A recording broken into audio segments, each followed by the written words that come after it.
One night, Henry and Gordon were alone with James. Although the Fat Controller was beginning to think well of him, whenever a chance came, the other engines would talk of nothing but bootlaces. "Remember the time one had to be used to get you out of trouble, James?" they would tease. James tried to get his own back, talking about engines who got shut up in tunnels and stuck on hills. But they wouldn't listen. "You talk too much, little James," said Gordon. "A fine, strong engine like me has something to talk about. I'm the only engine who can pull the express. When I'm not there, they need two engines. Think of that. I've pulled expresses for years and have never once lost my way. I seem to know the right line by instinct." Every wise engine knows, of course, that the signalman works the points to make engines run on the right lines, but Gordon was so proud he had forgotten.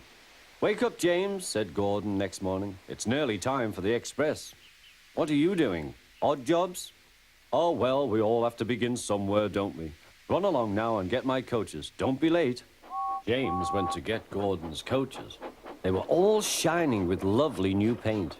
He was careful not to bump them, and they followed him smoothly into the station, singing happily, "We're going away, we're going away." "I wish I was going with you," said James. "I should love to pull the express and go flying along the line." Gordon, with much noise and blowing of steam, got ready to back onto the train.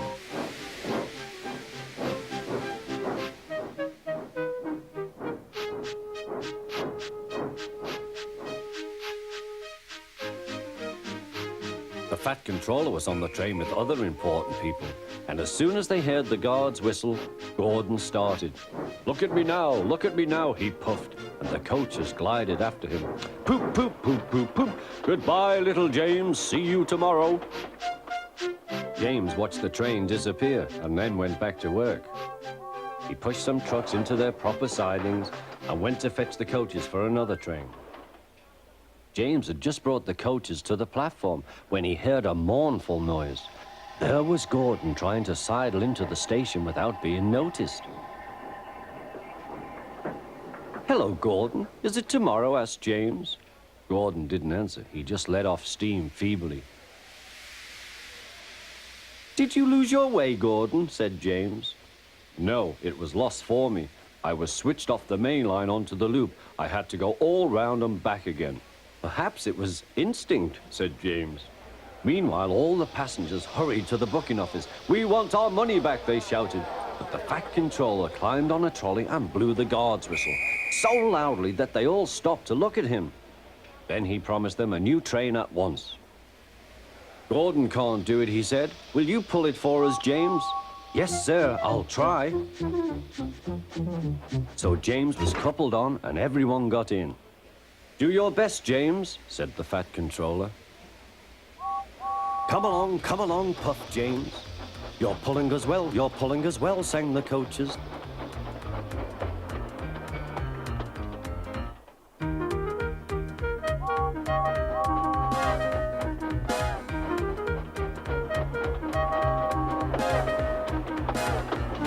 Bridges and stations flashed by, the passengers cheered, and they soon reached the station. Everyone said thank you to James, and the Fat Controller was very impressed. "Well done," he said. "Would you like to pull the express sometimes?" "Yes, please," answered James. Next day, when James came by, Gordon was pushing trucks. "I like some quiet work for a change," he said. "I'm teaching these trucks manners. You did well with those coaches, I hear." "Good, we'll show them." And he gave his trucks a bump. James and Gordon are now good friends. James sometimes takes the express to give Gordon a rest. Gordon never talks about bootlaces, and they are both quite agreed on the subject of trucks.